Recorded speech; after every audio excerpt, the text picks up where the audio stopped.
Halo semuanya, pernah nggak sih ngerasa udah hafal banyak banget kosakata bahasa Inggris, tapi pas ngobrol kok rasanya masih kaku aja?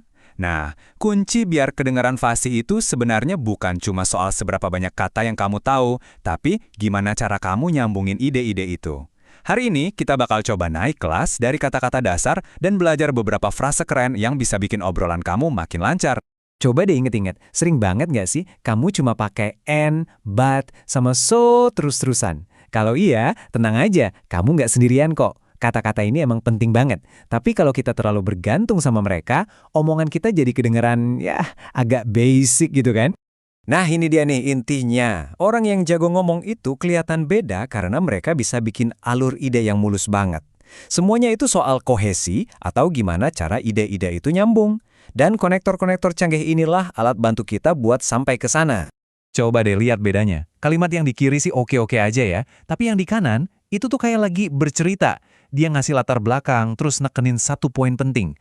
Keren kan? Nah, inilah kekuatan yang mau kita bongkar bareng hari ini. Oke, langsung aja kita mulai ya.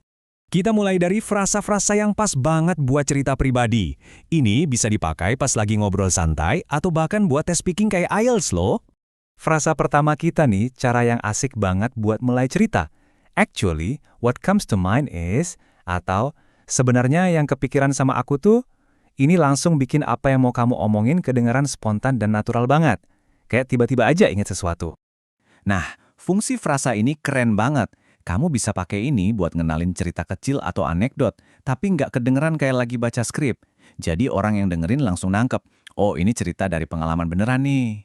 Berikutnya, to give you some background, atau biar aku kasih sedikit latar belakangnya ya. Wah, ini frasa jagoan banget buat ngasih gambaran awal. Jadi sebelum masuk ke inti cerita, kamu kasih konteks dulu ke pendengar. Penting banget ini.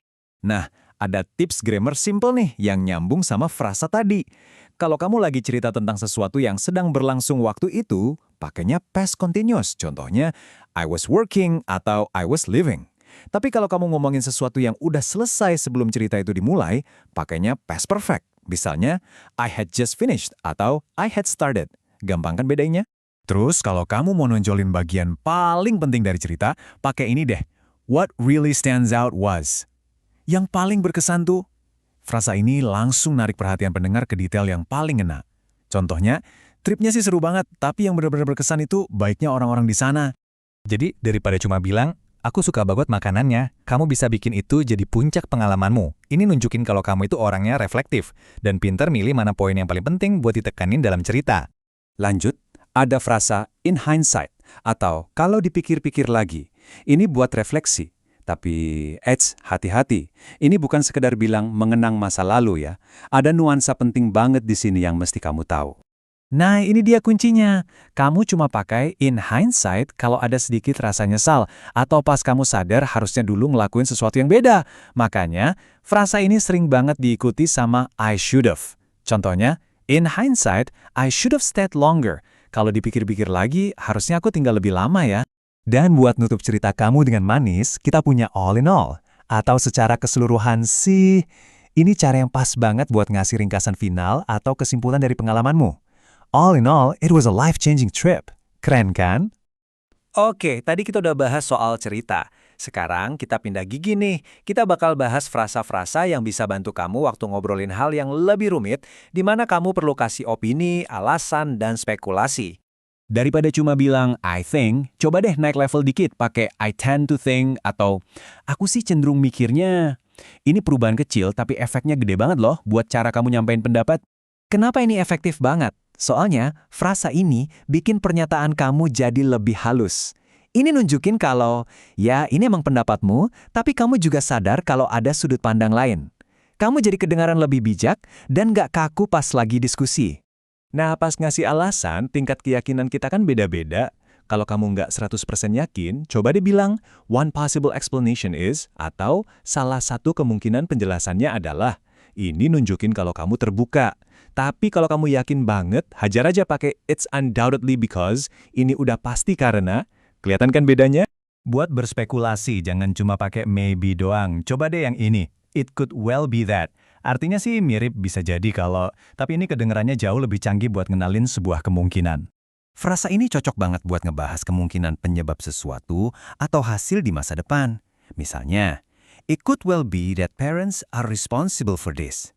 Kedengarannya jauh lebih berbobot daripada cuma bilang, maybe parents are responsible. Beda kan rasanya? Yang terakhir nih, kalau kamu udah ngebahas plus minus suatu masalah, dua frasa ini ampuh banget buat nyimpulin. All things considered atau on balance. Keduanya ngasih sinyal kalau kamu udah mikirin semua sisi sebelum narik kesimpulan. Mantap. Oke, kita udah bahas banyak banget frasa berguna ya. Sekarang kita ngomongin strateginya. Gimana caranya biar kamu bisa mulai pakai frasa-frasa ini secara efektif pas ngobrol? Jadi gini rangkumannya. Kuncinya itu seimbang. Jangan buang konektor yang simple, tapi tambahin yang canggih ini ke koleksi kamu. Coba latihan ngomong sambil rekam suara sendiri, terus dengerin lagi. Kedengeran alami nggak?